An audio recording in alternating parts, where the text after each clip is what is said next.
Grade 12 Economics, good afternoon. Please welcome Mr. Mhlongo. I'm here again today to take you on microeconomics, which is our paper 2 content. Remember or be informed that microeconomics is a part of our section A in paper 2, section B, which is question 2, also the part of question 4, as well as section C, which is our question 5 and essay. So please join me during the course of this lesson. Let's see what we can share with you in a form of our content. Surely it will benefit you. Enjoy the lesson as I'm starting. So these are the lesson objectives for our lesson today. So the lesson will improve your understanding aspects of the perfect market.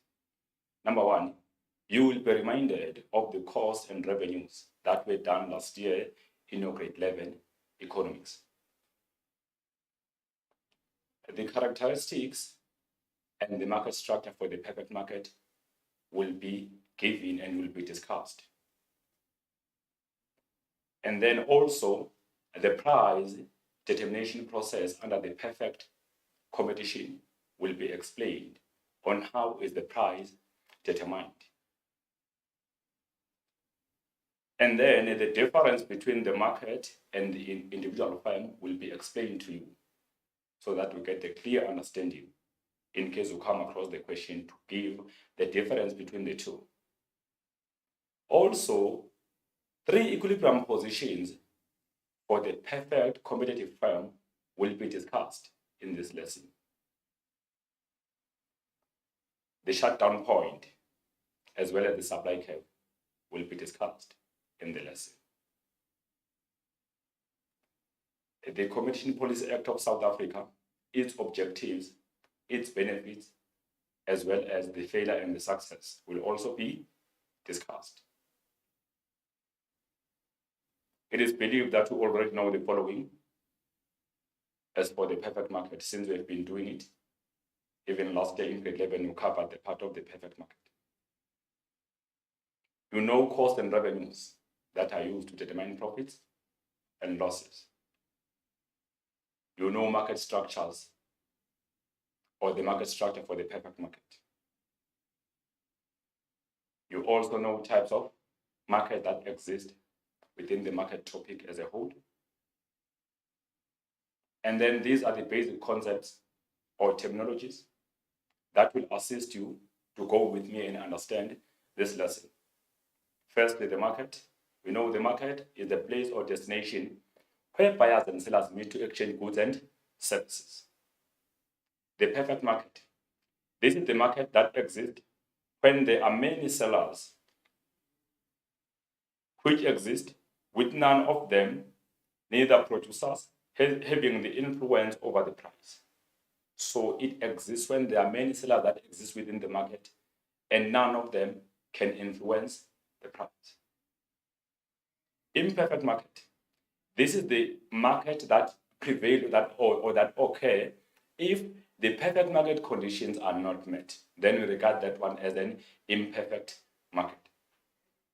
The price taker. In this case, we talk about an individual firm that must accept the price or that must accept the prevailing price in the market, lacking what we call the market share or dominance in order to influence the market price on its own. So the price taker is the firm that is forced, or it's a must for it to simply take the price that has been determined by whom? By the market forces or by the industry using market forces, demand and supply. That firm does not have any influence over the price, but it takes the price that has been given by the industry or the market. That one is regarded as a price taker. Homogeneous products. In this case, we refer to products or goods that are similar or that are the same. They are identical. These goods are the same in appearance. They look the same. They have the same quality. And even consumers cannot seem to see any actual difference between these kinds of the products. So we call them homogeneous products. They are similar, They are identical. At the same time, they satisfy the same utility as they are known as perfect substitutes for each other. Those are the homogeneous products. We continue with the terminology. The short run. This is the very short period of time at which only variable factors of production can change while at least one factor is fixed. So in simple terms, it's a short period of time at which one input is fixed. And then the opposite one, which is the long run. This is a very long period of time at which all inputs are flexible, meaning all inputs or all factors of production are flexible to change or they can change. The profit maximization. This one occurs when an individual firm's marginal costs are equal to the firm's marginal revenues. We say in that condition the firm maximizes its profit. Economic loss. This is the market condition that prevails when average cost of doing the business exceed average revenues, or what we call the total cost exceed total revenue, or total cost are greater than total revenues. We call that economic loss. And then economic profit or supernormal profit. This is the market condition that prevails when the average revenues received or earned in the business exceed or are greater than what we call average cost, or the total revenues earned or received are greater than or are more than the total cost of doing the business. That one is known as the economic profit or supernormal profit. We continue with the terminology. The normal profit. This is the market condition that prevails when the average cost of doing the business are equal to the average revenues, or the total cost of doing the business are equal to total revenues. And then we call this what? The normal profit or the break-even. Remember, these are the minimum earnings that prevent the firm from leaving the market. The Competition Commission. This is known as an institute that investigates restrictive practices by businesses or the abuse of dominant positions and measures in order to achieve equity in South African economy. It mainly investigates the anti-competitive strategies or behavior or restrictive practices or collusive behavior that can be undertaken by businesses as they try to prevent competition at the expense of consumers. The Competition Tribunal is an institute that investigates restrictive practices by businesses, abuse of dominant position and power, including measures in order to achieve equity in South African economy. Remember, the two are having their own different responsibility that will be discussed. The Competition Appeals Court. This one is known as an institution whose main function is to review orders made by the Competition Tribunal and amend or confirm these orders. It will be discussed again in the content. And then this is the structure of our lesson. The characteristics of the perfect market and the market structure. This lesson, or this main first lesson on this, is mainly focusing on the characteristics as well as the market structure. So let's go. The perfect market. Remember we said perfect market is the market structure that exists when there are many sellers. The main point here is there are many sellers who sell or that produce homogeneous product or similar product within the market. So that becomes a perfect market, even though a depth discussion is still to be given so that it can be clear. So there are many sellers that exist, and these sellers are selling homogeneous products, and none of them have an influence over the price, meaning the price is determined by market forces, demand and supply within the industry. The most crucial component that make the perfect market include the following. There is a high competition in there. There is also a freedom of entry and exit, meaning new firms are free to enter the market and existing firms are free to leave the market as they want. There's the maximum consumer choice. That means consumers are free to buy the product from any supplier that is available within the market. And then there is also a perfect or a complete information, meaning consumers and producers are having enough information or the complete information about the market condition, also about the products that are available, also including the asking prices or selling prices that are used to sell the product within the market. So consumers are having access to proper information. Also, new competitors are having access to proper information. That makes the perfect competition. And then none of producers have a power to influence the price. As I said before, the price is determined by market forces, demand and supply. So the accessible market entry result to high competition within this kind of the market, the freedom of choice, consumers are free to buy from whomever supplier within the market, and then there are lower prices that prevail because of there is a high output level that's available within the market. That simply means consumers cannot simply be exploited onto higher prices under perfect market because there is a high competition that allows them to choose from any supplier that is existing. So examples of the perfect market, we count the likes of the foreign exchange market, we count the likes of agricultural produces, and we count the likes of Johannesburg Stock Exchange, but has been changed to Johannesburg Security Exchange. These are the basic examples of perfect markets. If the question in the examination can come and say, list or mention any two examples of a perfect market, you can mention two of these three. So the following are the characteristics of the perfect market. How can we easily see or identify the firm that competes within the perfect market condition?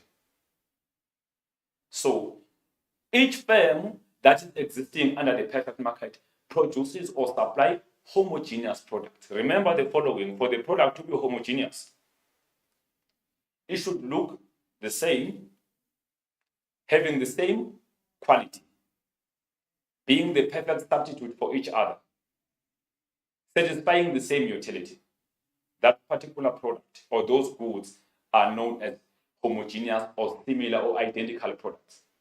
So the nature of products offered for sale are identical or similar with no obvious differences in quality and appearances.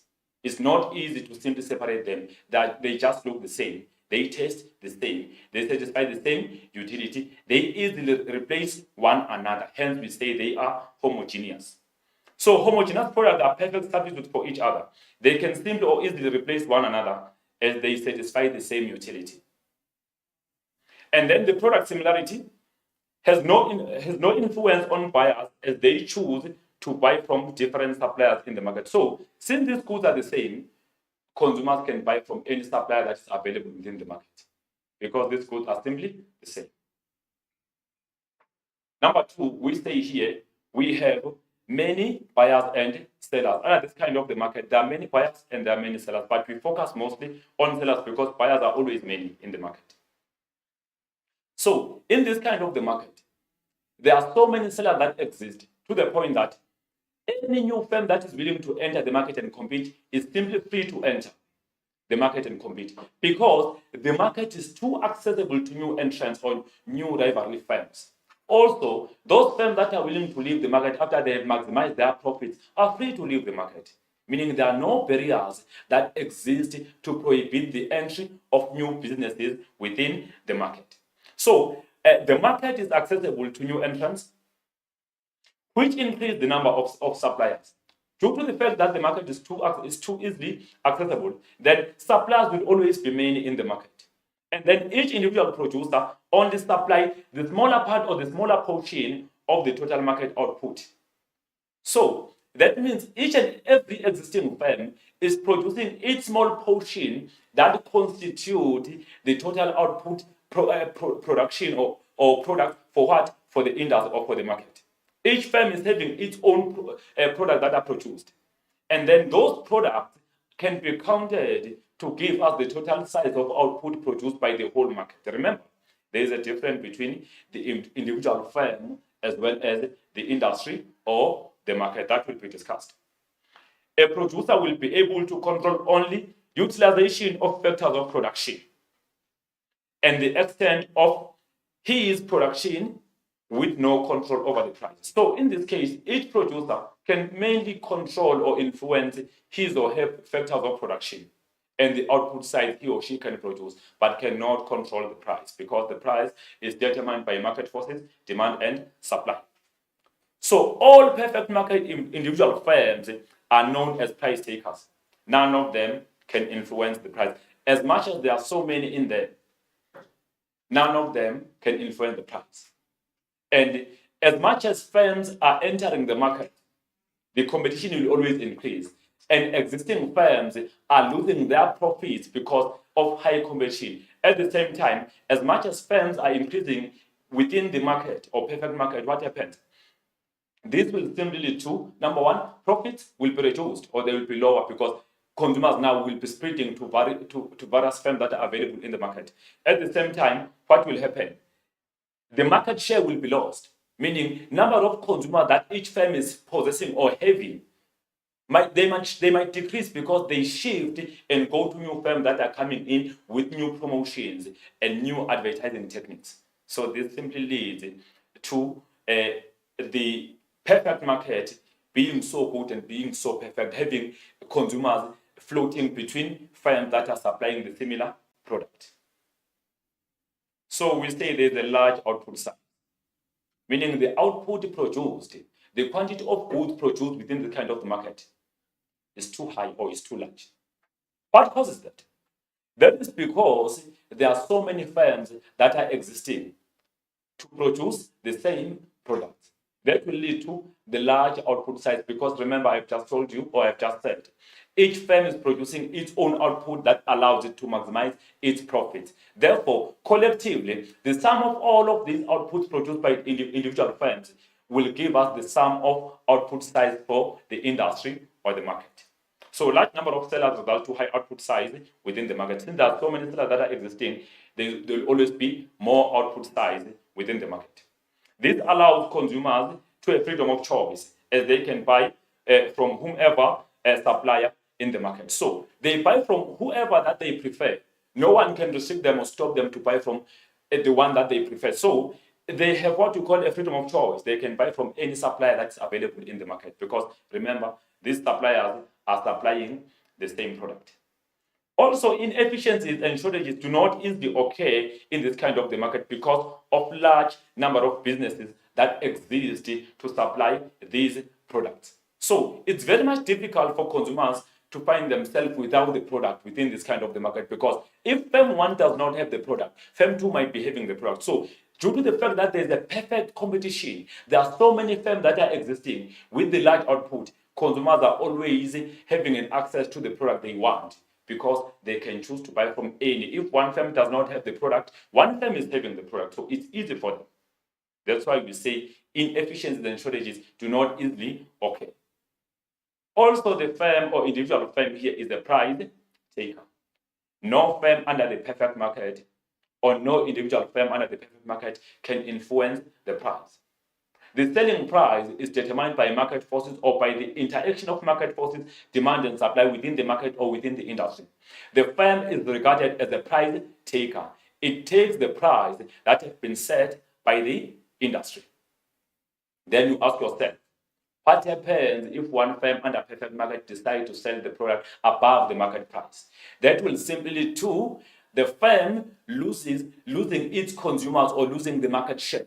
Remember, consumers are well informed about the market conditions. They even know how much is the selling price of the particular product. Therefore, if one firm decides to sell above the market price, the firm will be losing its consumers or market share to other competitors that are still selling on the market price, which is lower. The second question, what happens if one firm decides to sell the product below the market price? Remember, that is dangerous. The firm can have more consumers because they will be attracted due to the lower price. However, as the firm sells below the market price, it will not be able to maximize its profit or reach its profit margins because it's selling below the market price. So prices are determined by interaction of market forces, which is the demand and supply. That simply means the firm does not set any price, but the industry or the market determines the price. No individual firm has an influence or the control over the price. Hence, we say the firm is a price taker. All perfect commodity firms accept the prevailing price within the market. So, any price that is given by the market is taken by firms. So, each and every firm that exists within this kind of the market will always accept the prevailing price. No firm can set its own price because the firm is regarded as a price taker. As a result, no firm can sell the product above or below the market price. Then I've answered the question to say, what happens if the firm does so? High prices might result to a loss of market share, while lower prices can affect the profit. So firm can have less profit if ever it's selling below the market price. There is no collusion. Remember, collusion occurs when two or more firms within the same industry get together to do what we call the price fixing. They get together to manipulate the price at the expense of consumers, or manipulate production techniques, or restrict the output at the expense of consumers. The collusion can occur in a form of cartels. It can occur in a form of explicit collusion, where there is a formal agreement between firms to manipulate or fix the price of production techniques. Or it occurs in a form of implicit collusion or hidden collusion. That occurs when one firm decides to make a certain decision on the price of production and other firms copy that particular decision or strategy without any formal agreement or discussion. We call that what? An implicit collusion. So buyers and sellers act independently from one another or from each other. So they don't meet and discuss anything based on market conditions. But these sellers will always act independently based on the manner at which they want to maximize profits within the economy or within the market. Only the price may influence the actions of buyers and sellers. Just the price will always influence the actions, especially of sellers. Also, buyers are influenced by what we call the price. And then cartels and price fixing agreements or arrangements do not occur because only market can determine the price. Firms cannot meet and discuss.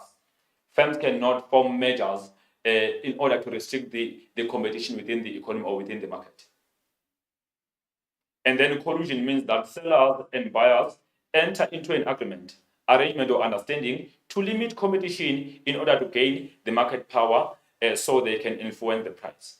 Know the following: if ever firms decide to collude, if firms collude, that means maybe there were 3 firms or 4 firms producing the same product. They decide to merge and make decisions together or joint decisions.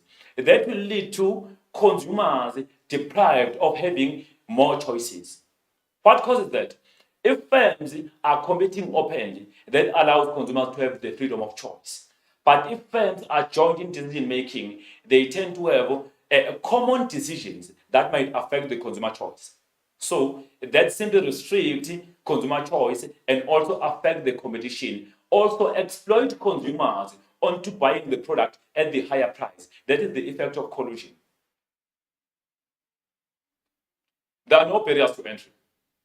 So any firm that wants to enter the market can enter the market without any restrictions. And any firm that is willing to leave the market after maximizing its profits, it can leave the market.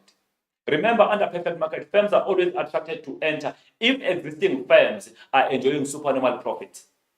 Once they discover that they are making economic losses, they exit or leave the market. So there are no barriers to entry or regulations that can prohibit the entry of new businesses within this kind of the market. New firms are free to enter, existing firms are free to leave the market. Also, in this kind of the market, as much as we say there are no barriers to entry, these barriers to entry include the likes of high setup cost or high capital. Under perfect market, the market does not require high capital for the firm to enter the market. Also, we call that the startup cost. Also, there is no much of aggressive advertising as it occurs in other markets. And also, in this kind of the market, we don't have what we call exclusive rights or patents that allow firms to be the only producers of a particular product. Also, the economic of scale in this kind does not become a barrier to entry. So there are no barriers to entry. Firms are free to enter or leave the market. So there is the freedom of entry and exit, meaning firms are free to enter the market as they are new, and then existing firms are free to leave the market. Like it's being said here, new firms are free to enter the market while attracted by profit that are made by existing firms, while existing firms are free to leave the market after having enjoyed profits within the market. The market is freely accessible with no barriers that prohibit the entry of new competitors. So there are no restrictions that are predetermined to prohibit the entry of new businesses. So barriers to entry such as high startup cost or capital, aggressive advertising, patents and economies of scale do not exist under the perfect market. They don't exist to prohibit or prevent the entry of new businesses. So now the effect of this kind of characteristic, if there are no barriers to entry, that simply means as new firms enter the market, existing firms might find themselves not enjoying supernormal profits anymore. But that will be discussed. Why? As the number of firms increases in the market, consumers will be spread across all of those firms, and existing firms might lose consumers or market share to new entrants. As they lose their consumers, they might find themselves making what you call the normal profit or economic loss, while new firms in the short run, as they enter the market, are enjoying supernormal profits. There is a high competition that exists within this kind of the market. The market is not regulated. Buyers buy what they want, wherever they want, at their chosen quantity and at their chosen time. So no one seems to restrict them on what to do. Businesses act freely on their own will. They are not regulated. Therefore, we say there is a high competition that is existing here. The government does not intervene to regulate the market, especially on what to produce, how to produce, when to produce, where and for whom to produce. Firms decide on their own on what to produce, how and for whom. I mean, who is their target market? So they decide even on their output side that they want to supply or to produce within their own firms and supply in the market. So the market is really open. There's a high competition without any regulation. There is a complete information or the perfect information. Let me tell you about the importance of having information about the market. As a consumer, if you have the perfect or complete information about the market condition, this allows you to make the proper and informed decisions. If you know the selling price of the product, you cannot be exploited. If you know where you can find the product, you cannot waste your resources going all out looking for the product. If you know ingredients and how the product is made, you will always buy being informed and knowing exactly that the product suits your style and your standard. So the availability of information and the perfect or complete information is very important for you as a consumer to make proper decisions and avoid inefficient use of your financial resources. There are some instances whereby markets are having what we call the asymmetric information, the differing information. One consumer goes there and finds a particular information, while the producer is having another information that is not the same or that is conflicting to the one that the consumer is having. We call that an asymmetric information. So that results to the consumer making even wrong decisions. So under this kind of the market, the information about the products, about the market condition is simply perfect and complete. Both consumers and producers are fully aware of all market conditions that prevail. So both buyers and sellers in the market have complete and accurate information about the prevailing market conditions. None of them is robbed. They have the perfect or complete information. They all know what quality of goods are available in the market, what is the selling price of those goods and services, and how are these goods produced. Also, where can they be found? So the information is so open and so perfect for both consumers and producers. This allows consumers not to make wrong decisions as they demand the product. New sellers have access to the market information easily so that they can simply compete with what? With existing firms. That allows them to, and remember, information can become a barrier to entry for the business. So if information is not available, New firms can find it difficult to enter the market because they don't have information about their competitors and about the market condition. But with enough information or perfect information available, new firms can simply enter the market because they know everything about the prevailing market conditions.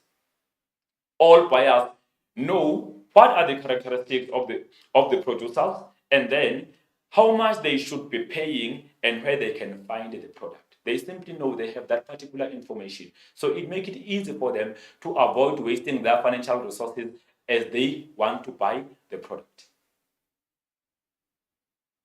So also we can add there is no government intervention or regulation, meaning government does not intervene in the market and determine what to produce, how to produce, and for whom to produce. How much should be the selling price? No, the government does not intervene. That's why we say the market simply regulates itself. Government does not regulate the market.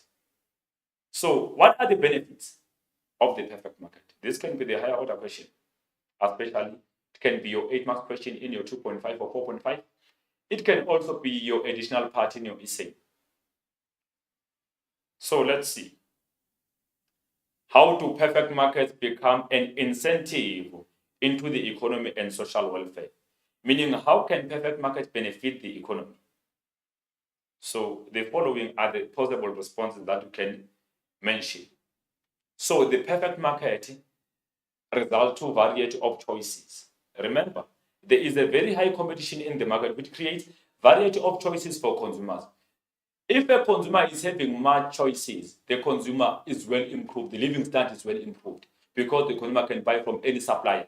It's not restricted to demand from one supplier like it happens in South Africa, as we are only having one option to demand electricity from Eskom. That means we are not improved on that one. The level of development in that case is not at the higher level because we only have one supplier. But under the perfect market, there are so many suppliers of the homogeneous product. So this results to a variety of choices available for consumers. Also, there is a perfect information. So since consumers are having access to the complete or the perfect information, this prevents inefficiency from happening or from occurring within the market because consumers now cannot waste their financial resources by demanding goods that do not suit their style and their standard. They will demand the product because they are well informed. It does suit their standard. So it prevents inefficient use of resources. The perfect market condition protects consumers from being exploited to higher prices. Remember, consumers can be exploited to higher prices. Producers can happen to sell the product above the market price if consumers are not well informed about the selling price or the market price. But because here consumers are well informed about the selling price or market price, then they cannot easily be exploited on to paying higher prices for those particular goods that are provided under the perfect market. Also, there cannot be what you call the price discrimination, whereby the firm is selling the same product at different consumers, the same quantity at different prices. That does not occur because consumers are well informed about all market conditions, even the selling price. Perfect competition promotes what we call innovation and the quality. Firms tend to be very much innovative. They quickly adapt to the latest technology because they are competing. Any new technological trend that come in, firms will always adapt in there because they know they are facing a huge competition. Also, the quality of goods. No firm can try to produce deficient goods or poor quality goods because they simply know that other competitors are providing the good quality. So they compete even on the quality of products. Therefore, there will always be higher level of innovation as well as good quality of goods provided. Due to the fact that there's a higher competition, there are lower prices that prevail under this kind of the market. And this improves what we call the social gain. Consumers are always benefiting because these goods which are produced in this kind of the market, they can easily be for any kind of the consumer. They are not for chosen consumers that maybe are enjoying only luxury. All consumers, maybe all range of consumers can afford the particular product. So this improves social welfare and social gain. That is because prices are lower, prices are more affordable. Consumers can simply buy the product. That improve social welfare and living standards for the society. And large market output positively contribute to the GDP of the country and the economic growth. So, since there's a high competition in this kind of the market, automatically there's a large output size. Firms are very much productive, meaning they produce more goods and services. Therefore, what will happen? There will be more output available in the economy, which increases the gross value added for the economy and also increases what we call the GDP or the gross domestic product for the economy. That will lead to higher economic growth in the country because there is much productivity or production available in the economy. So also higher competition create job opportunities. If ever there is a high competition, there are more firms that are entering the market to compete. Those firms, as they enter the market, they create job opportunities for the unemployed that simply improve economic growth and social well-being. Less government interference has a tendency of attracting investors to invest in the economy. If ever in the economy there is less government intervention, even foreign direct investors are always attracted to come and invest in the country because government does not very much regulate the market. So less government interference or intervention increases market entry and the level of investments in the economy. New firms are always attracted to enter. Even foreign direct investments are always attracted to enter the market and invest due to the fact that the government does not intervene or interfere to regulate the market. So this is the perfect market structure. Remember, it's not exactly the same as characteristics. In this case, you don't mention the whole characteristic, but you simply say, number one, number of sellers. Then you start explaining there are many sellers that exist within the perfect competitive market. Nature of products produced. Products are homogeneous, identical, or similar. Price determination. Who determines the price? The price is determined by market forces in the industry, and then the firm is known as a price taker. How is the individual firm's demand curve? Each individual firm is represented by the horizontal demand curve. And then output size. Is it large or lower? There is a large output size that is available. Entry and exit. There is a freedom of entry and exit within this kind of the market, meaning there are no barriers to entry or restrictions that prohibit the entry of new businesses. Availability of information. Information is so complete and so perfect to the point that both consumers and producers have an adequate information about market conditions. The profits.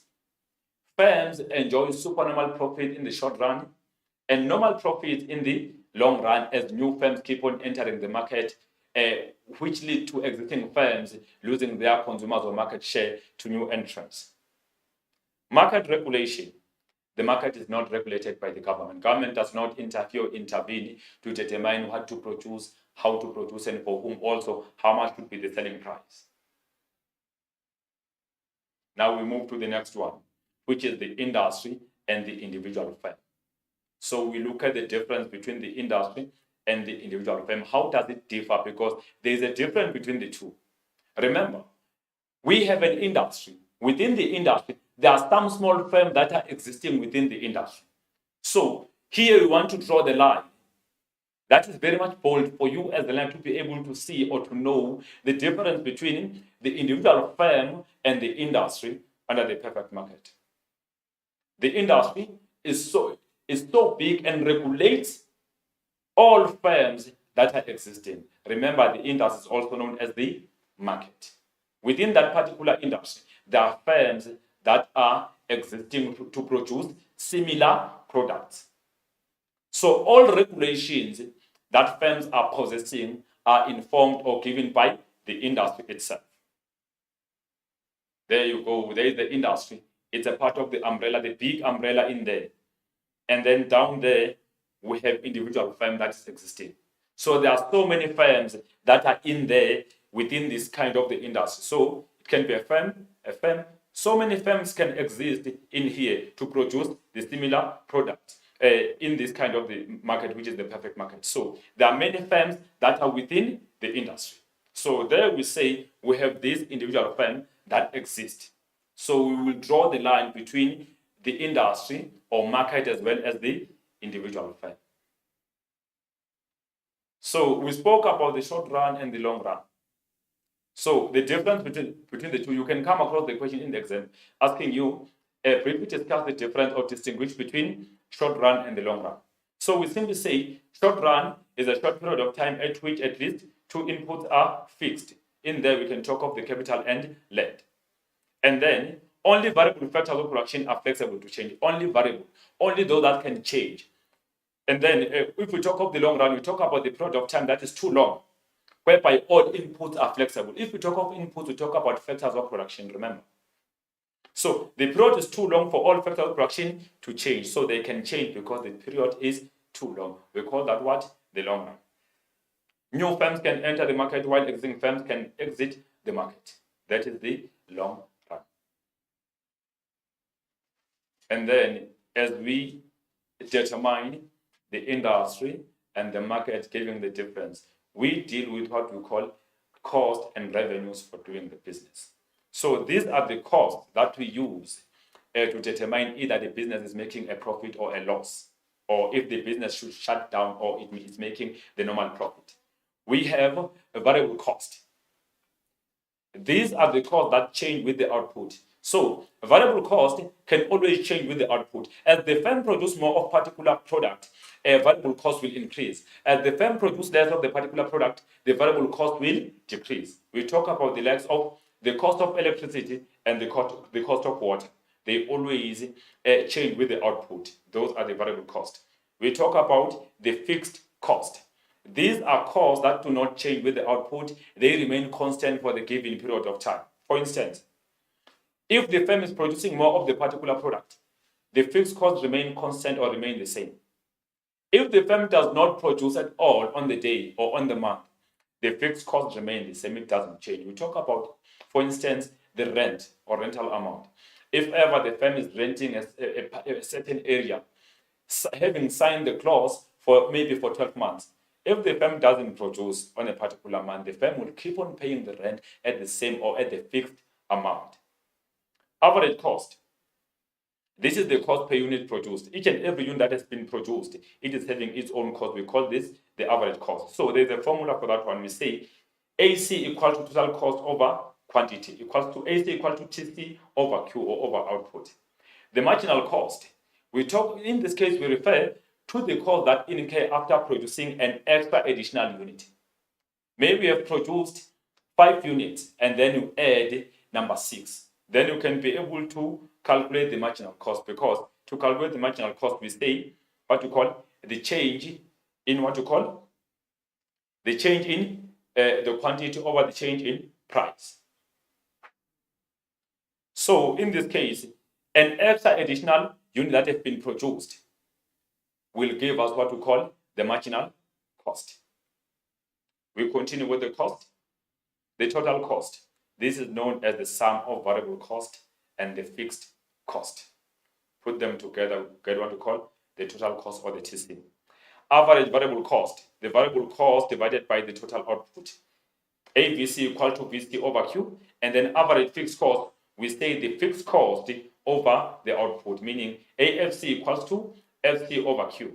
And then average total cost, that is the total cost divided by the output or the quantity, so is TC over Q.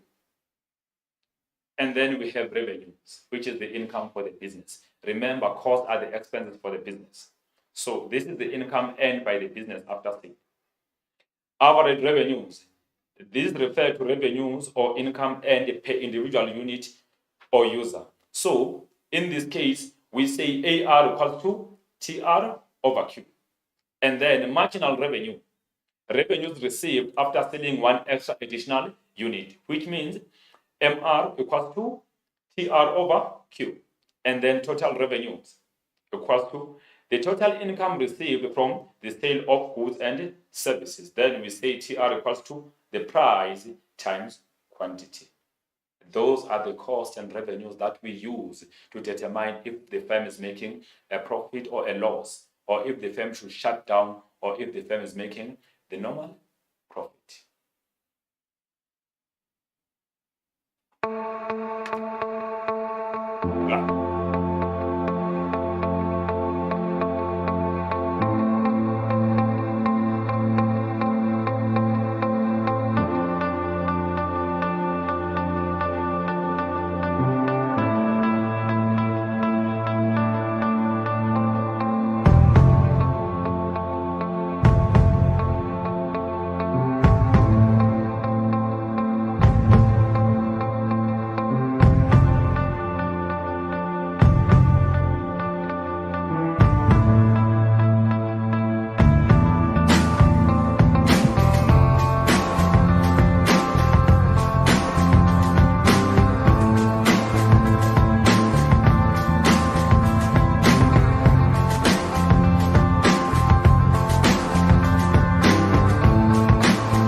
So now let's talk about the industry.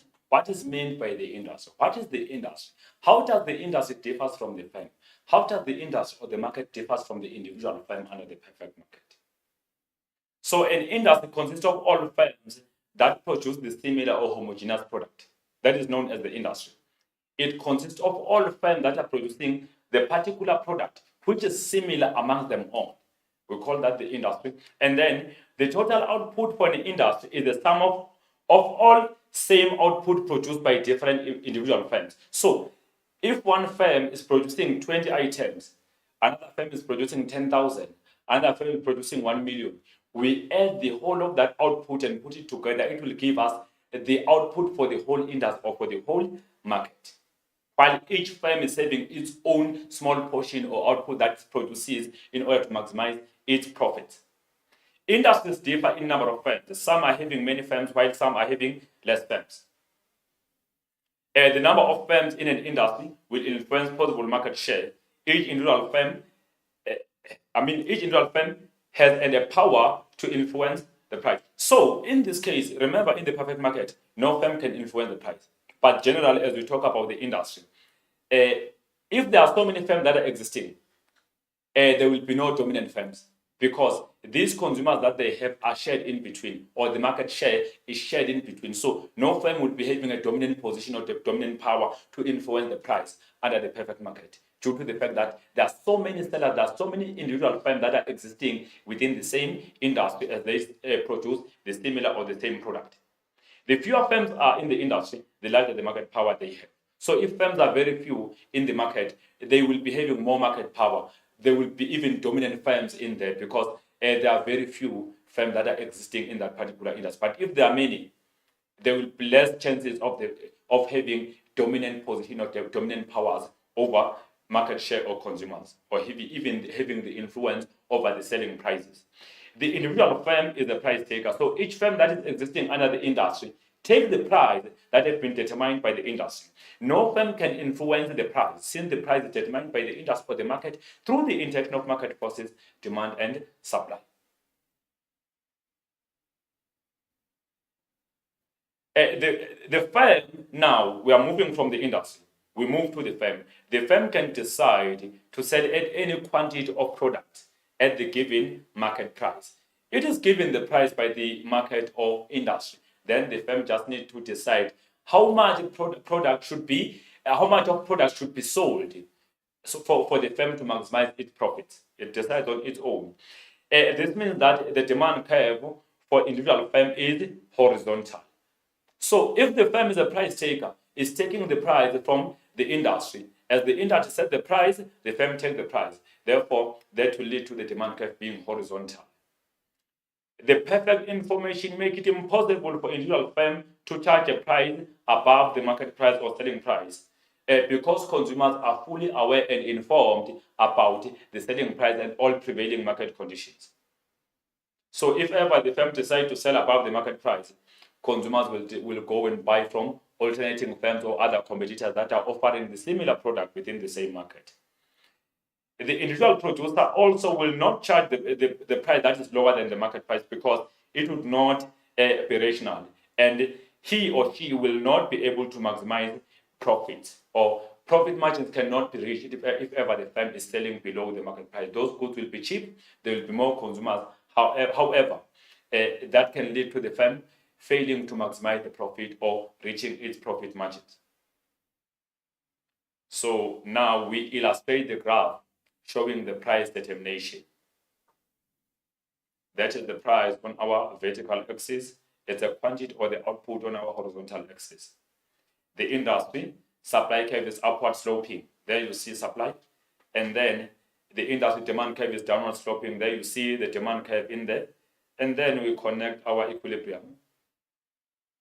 We connect the output and the quantity as well as the equilibrium. The price is P, and then the quantity is Q, and then that is our equilibrium. So this is the industry determining the price over market forces, demand and supply. The demand curve for the industry is downward sloping. You can see it's sloping down from higher to lower. And the supply curve for the industry is upward sloping from lower to higher. Then whenever demand and supply meet, they determine the equilibrium. which is E. Then the EP is the profit maximization price, and the EQ is the profit maximization quantity or output. So this is known as the industry or the market. So the industry is represented by the downward sloping demand curve. Like I've said, the demand curve for the industry represents all existing firms. This demand curve that is sloping down is for all existing firms that produce the same product. And then the market mechanism determines the price, which is P, through interaction of market forces, which is the demand and supply. All firms within the industry are entitled to take the market price determined by the industry, meaning if the price is P, the firm will be selling at P. If the price is 180, the firm will be selling at 180. Now we are moving to the next slide. So as for the examination guidelines, the question appears like this. Individual businesses and industry. Distinguish between individual business and the industry. Use graph to explain the derivation of the demand curve for the individual businesses. So this is what we are doing now. We are going straight to the individual business or individual firm and the industry together. So you will come across the graph here indicating that the firm or individual firm is the price taker. Then the industry comes first. The same graph that we illustrated on the previous slide comes back. Our supply upward sloping and then demand being downward sloping, then we connect our equilibrium and the quantity. That supply, that is the demand, and then that is our equilibrium. Having the price being 90 rand, let's see what will happen if we talk straight to the individual firm now. Then that vertical line indicates what we call individual firm and horizontal. That is our demand curve. The quantity, our price is 90 rand. So you can see the firm have taken the price. The market determined the price at 90 rand at the market forces, and then the firm have just taken the 90 rand as the price. Hence, we say the firm is a price taker. That is the demand curve. This is known as the individual firm. Then the firm is known as a price taker because the firm does not determine any price, but the price is determined by market forces, demand, and supply. Then you can see this connection or this arrow indicate that as the price is being determined by market forces here, that 90 rand is also taken by the industry exactly as it 90 rand. Hence, we say the firm is a price taker. It cannot influence the price. This is how the demand curve for the perfect competitive firm is derived. This is how the price is determined within the industry. Then the firm takes the price as it is. And then we explain the graph, the same graph that were there. The industry determines the price, which is 90 rand through market forces, demand and supply. Individual firm takes the price, which is 90 rand. You can see that 90 rand being taken. The demand curve for the market or the industry is downward sloping, meaning there is our demand curve sloping down. And it is negative. While the demand curve for the individual firm is horizontal. There you see our demand curve is horizontal, indicating that the firm is a price taker from the market. Both supply curves for industry and individual firm are upward sloping. You can see the supply curve being upward sloping. Also, the one for what we call individual firm is upward sloping. It will be indicated. It is the upward sloping part of the marginal cost that will be indicated as we go on with the lesson. The individual firm can produce at any output at the given price, which is 90 rand. Any output can be produced, but only if it's selling at the 90 rand because the firm is taking the price determined by the industry. So how does the change in the market price affect the equilibrium position for the individual firm? We are answering the question. So now we are looking at if ever the industry or the market determine the higher price, how will that affect what you call the individual firm? The same graph will come back, but there will be a slight difference that you will see, or a slight change on the new demand curve.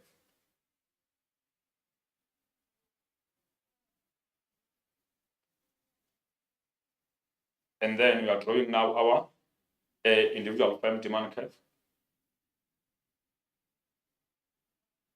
And then something new comes in. Our marginal cost comes in now to determine the profit. To determine equilibrium position. So we normally say at the point of interaction where MC, marginal cost, equal to MR, we call that the profit maximization point. That is point E in there. That's where the firm can maximize the profit. We call that one the equilibrium. And then let's see new changes. The demand curve, the demand increases, which shift the demand curve to the right. Then it increases. There we connect again. There will be a new price determined in there. The price is now 150 at the quantity of Q1. That is our D1. And then there is a new equilibrium, which is E1. And then what will happen? The firm have to take the price again as it is. So the firm is taking 150 as it is from the firm from the industry because the firm is the price taker. Therefore, there we see AR1 equal to MR1 equals to D1, meaning these are our new points. So the demand curve for the firm shift upward so that it indicates that the price for the firm has increased. So it takes the price that has been determined by the firm again. There we see the output, Q1, and then we have the new equilibrium there, which is our E1. Meaning the equilibrium position under the perfect committee firm does not remain constant like in the imperfect market. It changes. As the market determines the new price, the equilibrium position for the individual firm will change. So the question can come and say, maybe distinguish between equilibrium position for the perfect markets and imperfect markets. You know, under imperfect market, it remains fixed, but under perfect market, it changes. As the new, what we call the price is determined by the market or the industry, the firm will be taking the price that will change equilibrium position from E to E1. So the change in the market price changes the price taken by the individual firm. If ever the market price is changing, the firm will have to take the price or the new price which has been determined by the industry. And then as the market price increases from 90 to 150, the price taken by individual firm also changes to 150 from 90. This changes the individual firm's equilibrium position from E to E1. We have seen that the position have changed from E to E1, indicating that the price have increased from the market, then the firm have to take the price as it is. This implies that the equilibrium position for the perfect committee firm is flexible with the market price. It changes as the market price change. It is not fixed as in the imperfect market. Like I've said, it will be discussed again in the lesson for the imperfect market. So equilibrium positions for the perfect commodity firms. We have economic profit, economic loss, and the normal profit. So here we explain those conditions. Remember, it's an essay here. According to the examination guideline, it can say, discuss in detail various equilibrium position with the aid of graphs under the perfect market. That's when you will be discussing economic profit, economic loss, and the normal profit. You must be able to draw the graph, explain conditions for a profit or loss or normal profit, and then be able to interpret your graph. So economic loss condition, if ever the firm is making economic loss prevails when revenues earned are lower than what we call the cost that incurred in the production process of the business. And then average cost curve tends above what we call average revenues.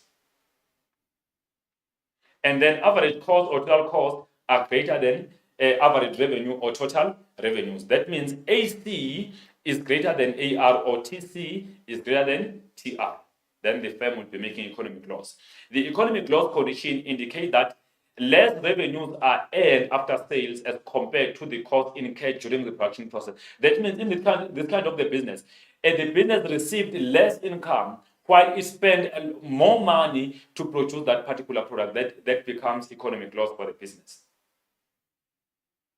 So how do we calculate the profit or a loss? We say profit equals to average revenues minus average cost times the quantity, or we say profit equals to, open the bracket, average revenue times quantity, close the bracket, then you minus, open the bracket, average cost times quantity, you close the bracket. Then that will give you what we call the total revenues and the total cost. Then you will be able to substitute and get your profit or a loss. It can be profit equals to TR or total revenue minus the total cost. Remember, to calculate the total revenue, we simply say price times quantity. Then this is the graph that indicates economic loss. So that is our what we call cost and revenues, and then we have the output or the quantity this side.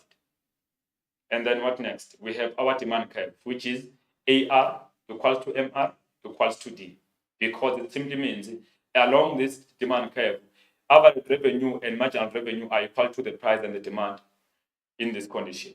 And then the price is 30 rand, or the selling price. Then we connect in there.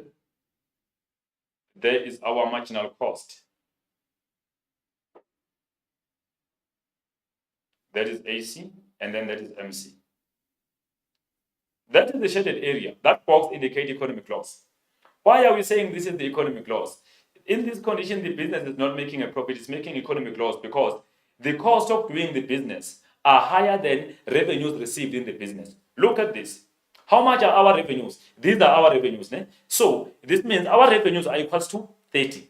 All our revenues are along here. They are equal to 30. Then pay at the cost. Our AC, where does it turn? It turns above our revenues. As our revenues are equal to 30, our costs are equal to 50. Meaning, we have spent 50 rand to produce, but what did we receive at the end? We received 30 rand. Then there's a shortage in there. There's a deficit in there. So we are making a loss as a business in that case because we spent more money to produce, but we received less revenues after sales. Therefore, we call this one what we call an economic loss because our average cost curve is turning above average revenues. Our average revenues are here, but our costs are up there. So they are more than, costs are more than revenues, or average costs are greater than average revenues, or total costs are more than total revenues. That is our economic loss.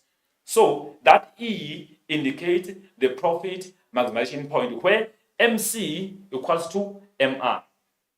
You can see MC goes down there as the Nike shape or J shape, and then at this point here, we have our MR, so they are all equal here. We call this one the profit maximization point. And then we explain the graph. The same graph comes in, and then explanation. Point E is the profit maximization point where MR equals to MC. That is the point we are talking about. The firm makes economic loss because AC is greater than AR, meaning average cost is more than average revenue. There is our average cost being 50 rand and our average revenue equals to 30 rand. Then the firm is making economic loss.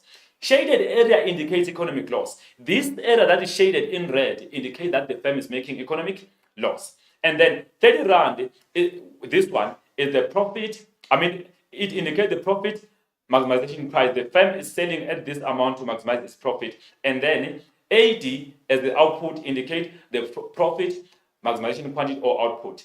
And then how do we calculate the profit? We say the profit equals to AR minus AC times quantity. Let's see now. How much is the value of AR? Our AR equals to 30. There is 30 given. Minus AC, the value of AC is 50. There is 50. Times quantity, which is 80. Then the answer is negative 1,600. If it's negative like this, that means that the firm is making economic loss. Then let's check economic profit conditions. Under what condition does the firm make economic or supernormal profit? Economic profit prevails when revenues earned are greater than the cost incurred in the business. Average revenues turn above the average cost. Meaning now in this case it's opposite. Revenues are more than the cost. That will mean the average cost curve must turn below average revenues. Then that will give us supernormal profit. Average revenues or total revenues are greater than the average cost or total cost. Then you see AR is greater than AC, or TR is greater than or more than TC. The economic profit condition indicates that more revenues are earned after sales as compared to the cost incurred during the production process, meaning there are more revenues than cost. The business managed to receive an extra amount after sales than as compared to the amount that it injected to produce the product. Economic profit is known as the supernormal profit. This is the graph indicating that. The vertical has been given horizontal, and then cost and revenues. We have the output or the quantity. There you go, we have the demand curve. which is AR equals to MR equals to D. Then let's see in there what happens. We have our output, and then there is MC I've been waiting for coming in. And the revenues are equal to 100, the cost will be 70. Let's see what happens. There you go. That is our average cost, and then that's our marginal cost. That is the shaded area box now. Now, this firm is making supernormal profit. Why? Because the revenues earned in the business are more than the costs that have incurred in the business. That simply means, look at this. The AC curve is very important to show you if the business is making the profit or a loss. The AC curve turns down here. Where are the revenues? Revenues are up here. So that means the costs for the business are equal to 70, while revenues are along the revenue line equal to 100. Therefore, the business managed to receive more money or more revenues after sales. That tell us the firm is making the supernormal profit because AR is greater than AC. That point E there indicates what we call the profit maximization point. Then shaded area indicates supernormal profit. Then we explain the graph. There is our graph, come back as it is. And then point E indicates the profit maximization point, where MR equal to MC. You can see MR equal to MC at this point E. And then the firm makes supernormal profit because average revenue are greater than average cost, or total revenues are more than total cost. Then the firm is making supernormal profit. Shaded area indicates the supernormal profit. This area is indicating what you call the supernormal profit for the business.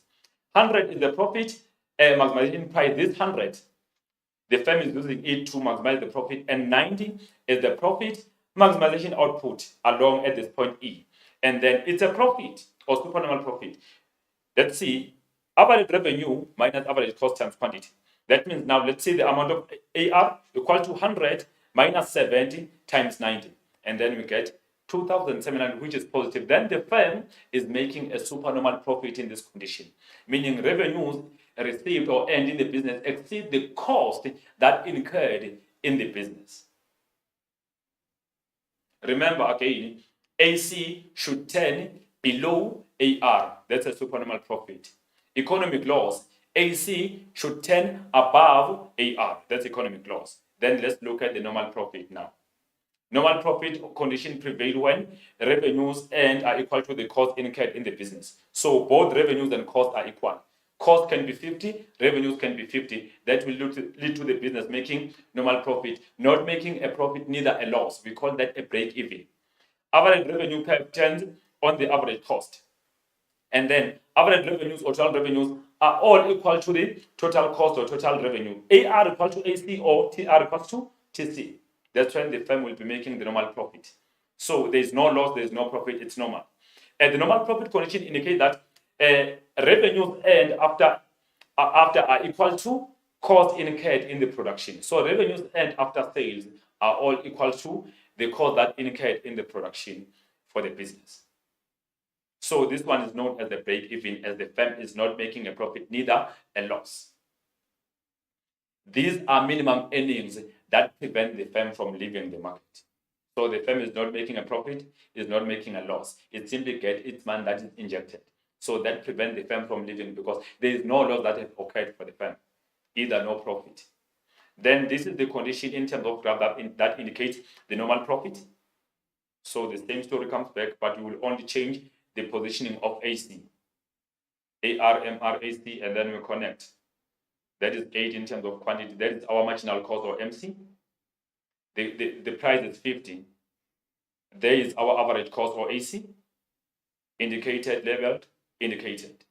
And then the E is the profit maximization point. So you can see now, looking at the AC, like I said, that AC is very important to determine either the firm is making a profit or a loss. Look, the AC simply turns straight on what you call on the AR, meaning they're both equal because AC equals to 50 Rand and AR equals to 50 Rand. And then the firm is not making a profit or a loss in this case. We call this one the break-even point. Graph explanation, the same graph comes in. And then same story. Point E indicates the profit maximization. The firm makes normal profit because AR equals to AC or TC equals to TR. And then 50 is the profit maximization price, while the 80 is the profit maximization output. And then let's see, profit equal to AR minus AC times Q. So 50 minus 50 times 80 equals to 0. Then it gives us the normal profit. The profit gain is 0. There is no profit gained by the business. We call that one a normal profit or the break even. Now, let's check.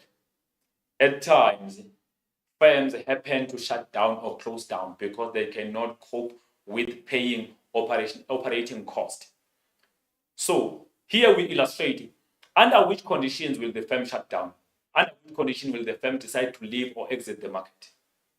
So that will happen because initially the firm will start making normal profit. It can be worse, the firm can make economic loss. If it's worse than that, the firm can end up making or can end up shutting down completely because it cannot manage to cover its operating cost. As for the examination guideline, the industry. Explain economic profit, economic loss, normal profit with the aid of graphs. Explain normal profit with the aid of graph. Explain the shutdown point using the cost and revenues and explain. And then let's see the condition. The shutdown will always occur if the market price that a perfect committee firm faces is below the average variable cost at the profit maximization output. Then let's continue. For an individual firm to continue with its operation, it must be able to cover its fixed cost and variable cost. So for the firm to continue with operation, it must cover its costs that are known as fixed cost and variable cost. If the firm cannot cover both of these, the firm should shut down. The failure to cover operation cost a result to the firm shutting down or leaving the market or exiting the market. And then it occurs where the marginal cost curve crosses average variable cost. That will be indicated in the graph. If MC crosses the AVC, the firm will shut down. It also occurs where total revenue is less than total variable cost, and where average revenue is below average variable cost. And then let's continue to look at the condition. So the firm will always shut down if AVC or average variable cost equal to marginal cost, or average revenue is less than average variable cost. The firm will exit or leave the market. That is known as a shutdown. So this is the shutdown graph. So it will look the same, cost and revenues. That is the output. And then there is our first demand cap. AR is MR is to D. And then there is our AC. That first point indicates that the firm is simply making the normal profit because AC equals to AR. You can see they are all equal here. They are all equal to 50. So there the firm is just making normal profit. And then that is E. That is marginal cost, which is MC. And then the new demand curve. And then AR1 equals to MR1 equals to D. That is the very important point that we call a shutdown point, with point S. And then let's connect. The quantity is 200. And then the quantity back then is how much is 100. And then that is our AVC or average variable cost. So now we have the complete shutdown point. This point S indicates the shutdown for the firm. The firm can shut down here because what happens? AVC or average variable cost are equals to the marginal cost at this point. They intersect here, so that leads to the firm shutting down. That means the firm cannot afford to produce anything below 100 units and cannot afford to charge any price below 30 units. So the firm simply shut down here, cannot continue with its operations under this condition. There an arrow indicating the shutdown point. The firm is shutting down here at point S, where MC equals to average variable cost or AVC. Then the graph is explained as a shutdown. So point S indicates the shutdown point. If AVC equals to MC or average variable cost equals to marginal cost, at its lowest point, the firm will shut down. At point S, AVC equal to AR1. And then no price can be asked below 30 Rand and no output can be produced below 100 because the firm cannot afford to produce. Point E is where AC equal to AR indicate the normal profit. And then at point E, the firm maximizes its profit where MC equals to MR. That is your shutdown point. And then how about the supply curve? How do we determine the supply curve for the individual firm? And then the marginal cost curve, MC, is the supply curve for the firm under the perfect market. MC is the supply curve, where the lowest point or the lowest upward sloping point of MC is known as the supply curve for the perfect market. That will be indicated graphically. The firm can start supplying on the upward part of the supply curve or of the marginal cost. Nothing can be produced by the firm at the downward sloping part of the marginal cost. If ever is still downward sloping, the firm cannot produce anything. It only started producing at the point that is upward sloping on the MC, and that determines the supply curve for the individual firm. There we go, determining the supply curve for the firm. And then the output, we have our revenues, and then that is our marginal cost. There we go. This is the lowest point of the MC. Remember, as the MC slopes down, it is a Nike shape, meaning it will slope down and even slope up to this point. So we cannot regard the whole MC as the supply curve because supply curve is upward sloping. So moving from this point, going straight there, this is still downward sloping. The supply curve will always begin at the upper point of the supply of the marginal cost, where the marginal cost is simply sloping up. That is the beginning of the supply curve. So supply curve for the perfect market begins at this point and go up there. That is known as the supply curve for the perfect commodity firm or the perfect market. There you see the beginning of the supply curve for the perfect market. That is our AVC. So where the MC cuts AVC or AVC cuts MC at the lowest point, that indicates the beginning of the supply curve for the perfect commodity firm. That is known as what we call the supply curve. It begins there. So the supply curve is upward sloping, like I said, you can see is moving from this point up. But this smaller portion that is downward sloping from here going down is not the part of the supply curve. We neglect that one and start at the upward sloping part of the marginal cost curve.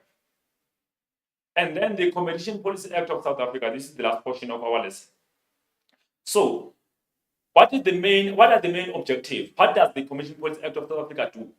So, it prevents monopolies and other powerful businesses from abusing their power. So, it simply prevents businesses from doing what we call the power abuse. Those dominant firms by abusing their power within the market. We talk about here monopolies, we talk about oligopolies that can abuse their power within the economy. It regulates the formation of megas and acquisitions of companies who wish to exercise the market power. Also, it stops firms from using restrictive or anti-competitive strategies like fixing prices and dividing markets. It promotes efficiency of economy. It ensures that efficiency is promoted within the economy and also provide consumers with the competitive prices and variety of choices. So consumers can choose from variety of businesses. Encourage South Africa to participate in the world market and accept foreign competition in the country. Encourages them. Hence, it's a Commission Act. It ensures that our local businesses are able to compete globally in the global market. Promote employment and improve economic welfare of previously disadvantaged. Ensure that people are able to access goods and services. They are also able to get job opportunities within the economy. So there are three commission bodies, namely the Competition Commission, the Commission Tribunal, and Tribunal Appeals Court. So we will discuss their importance. If we talk about the Competition Commission, we talk about the commission that is there to investigate what you call restrictive practices or anti-competitive behavior by businesses. If ever they simply decide to fix prices, this commission after investigating, it will find or it will get findings and transfer those findings to whom? To what we call the Competition Tribunal. So we say investigate restrictive businesses, practices, abuse of dominant positions and measures in order to achieve equity and efficiency in South African economy. Mergers and takeovers cannot occur without evaluation, investigation, and consent of the Commission. Findings and recommendations are submitted to the Commission Tribunal. And then let's check the tribunal. What does it do? The tribunal simply do its own investigation on the allegations and discover if the firm is guilty of misconduct or not. That's when the tribunal try to do a research and investigate those restrictive practices and anti-competitive behavior that have been conducted by firms. If the tribunal finds the firm guilty, it will impose the fine. But if it does not find the firm guilty, and then it will not impose any fine. It is the tribunal of record and independent from the other commission institutions. So the tribunal is the main function is to grant exemption, authorize or prohibit large measures, adjudicate if any misconduct takes place, issue an order for cost on matters presented in by a commission.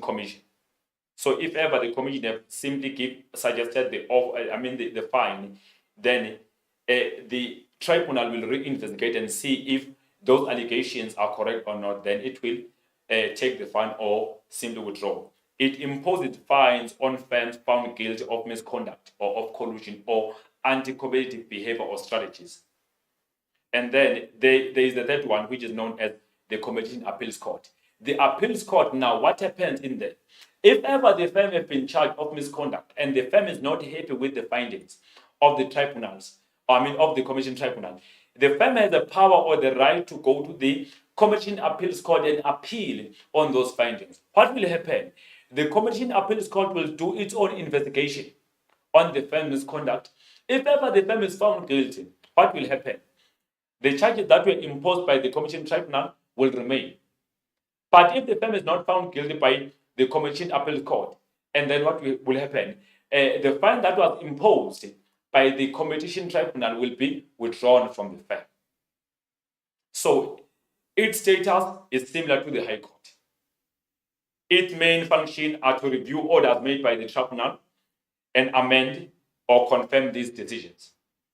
In case the firm was found guilty by the Commission Tribunal and found guilty by the Appeals Court, the fine will be upheld. But if the firm was not found guilty was not found guilty by the Tribunal Appeals Court, the fine will be withdrawn. So the fine will be removed from the firm if ever the firm is not guilty of any misconduct. So the success and the failure of the Commission Policy Act of South Africa, it's been very successful because it's been able to make provisions for institutions like commission, tribunal, as well as appeals court to investigate any unfair competition within the country, functioning as investigator and evaluator of restrictive business practices, also making recommendations about penalties for businesses found guilty of misconduct or power abuse.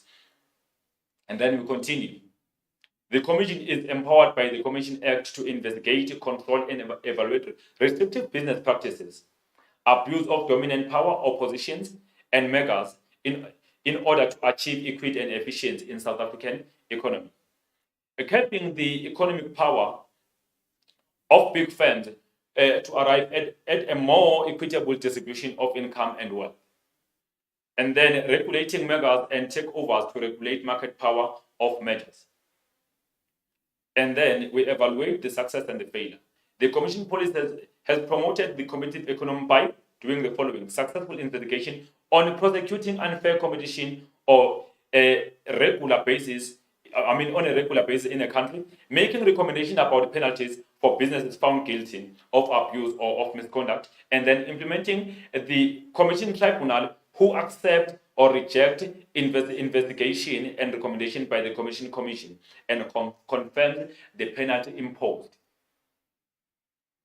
And then we continue. The Competition Amendment Bill has improved the competition policy by holding directors, owners accountable for anti-competitive behavior or restrictive practices within the economy, making it possible for business to appeal for a penalty that has been imposed. If ever they are not happy, they do appeal in commission appeal in what we call tribunal appeals court. Keeping the economic power of big businesses to arrive in more equitable distribution of income, and then regulating measures and takeovers. We talk about here the example of Walmart and Massmart that were found guilty of misconduct, which is known as anti-competitive behavior or restrictive practice through collusion. They were fined a heavy fine. The Commission policy did not promote committed economy because there are still frequent occurrences of collusive behavior within the economy. And then also fines were too lenient. Some fines are too lenient to businesses, so they continue with the misconduct of abusing their power. The original Commission policy did not take over into account the impact of megas and acquisition of SMMEs in terms of fair pricing. The shortcomings of the Commission policy has led to the adoption of Commission Amendment Bill, which will promote the Commission further. So that means there have been some challenges that have led to formation of the Competition Amendment Bill. And then too many dominant firms prevented disadvantaged black industries from entering the market. Then that is happened through the BEE of Black Economic Empowerment.